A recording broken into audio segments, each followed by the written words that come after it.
تو صحرا میں جو نسل پیدا ہوئی اب 40 سالوں میں اور وہ جوان ہو گئی، اس نے پھر جوشوا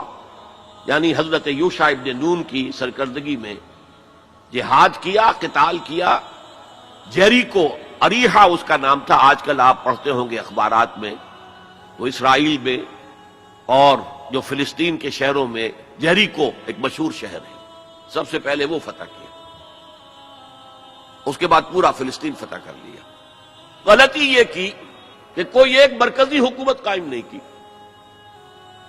12 قبیلوں نے 12 چھوٹی چھوٹی ریاستیں بنا لی۔ اب 12 ریاستیں ہوں گی تو آپس میں کھٹ پٹ بھی ہوگی، اختلافات بھی ہوں گے، جیسے ہمارے دور زوال میں ہندوستان میں جب مغلیہ سلطنت کا جو کنٹرول تھا وہ ڈھیلا پڑ گیا تو اب ہر جگہ پر راجے ہیں، مہاراجے ہیں، نواب ہیں، لوکل لوگ کھڑے ہو گئے اور ان پر کوئی کنٹرول اب مرکز کا نہیں رہا۔ پھر وہ آپس میں لڑتے بھی تھے،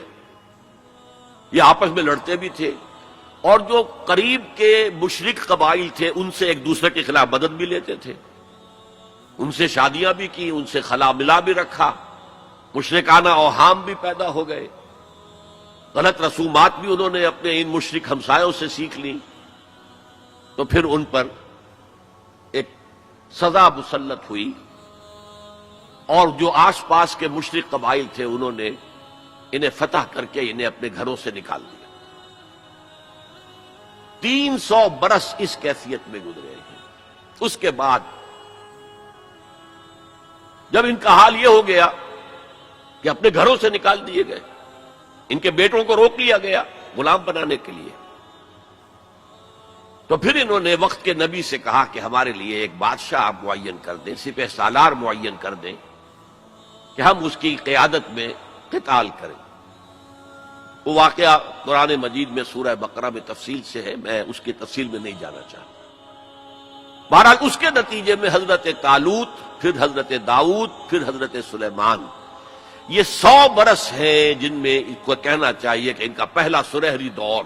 جسے میں کہہ رہا ہوں ان کی خلافت راشدہ، یعنی فرق نوٹ کیجئے، ہماری خلافت راشدہ دور نبوت سے متصل ہے، کوئی فصل نہیں ہے اس کے مابین، لیکن ان کی خلافت راشدہ میں 300 برس کا فصل ہے۔ دور نبوت حضرت موسیٰ علیہ السلام کا 300 سے بھی تقریباً 350 برس، وہ بھی شمار کر لیجئے، جو صحرائے تیہ میں بھٹکتے ہوئے گزرے۔ بہرحال یہ 100 سال ان کے بڑے شاندار تھے، حضرت داؤد کی حکومت، اور حضرت سلیمان کی حکومت تو اس اعتبار سے پوری انسانی تاریخ میں یونیک ہے کہ ہوا پر بھی انہیں کنٹرول دے دیا گیا، جنات ان کے تسلط میں آ گئے، اور پرندوں اور جانوروں کی بولیاں بھی ان کو سکھا دی گئیں۔ اس قسم کی حکومت تو اللہ نے کسی اور کو کبھی دی ہی نہیں، لیکن پھر اب ان کا دور زوال شروع ہوا۔ حضرت سلیمان کے 2 بیٹوں کے درمیان سلطنت تقسیم ہو گئی، شمالی اسرائیل چھوٹی تھی اور بڑی یہودا، 2 حصوں میں تقسیم ہو گئے،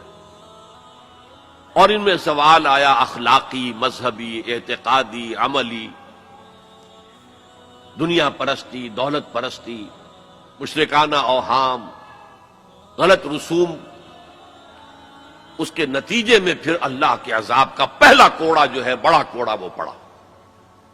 اور وہ 2 حصوں میں آیا، نوٹ کر لیجئے۔ پہلے اشوریوں نے، سیریا کے رہنے والے اشوریوں نے حملہ کیا اور شمالی سلطنت اسرائیل کو تہس نہس کر دیا، ختم کر دیا۔ یہ ہوا ہے تقریباً 700 قبل مسیح۔ خلافت راشدہ ان کی ہے 1000 قبل مسیح سے لے کے 900 قبل مسیح تک، تو گویا کہ اس کے 200 برس کے بعد سلطنت اسرائیل ختم۔ سلطنت یہودا رہی، لیکن اس میں بھی وہ زوال جاری رہا، تو تقریباً 125 سال کے بعد پھر نیبوکڈنیزر کا جو حملہ آیا ہے، king of Babylonia, the Chaldean emperor, یہ علاقہ کلدانیہ کہلاتا ہے، اور یہی تو حضرت ابراہیم کا مولد ہے، جہاں ان کی ولادت ہوئی ہے، شہر ار، وہ اسی عراق میں ہے۔ عراق کا پرانا نام جو ہے وہ بیبیلونیا ہے، بابل۔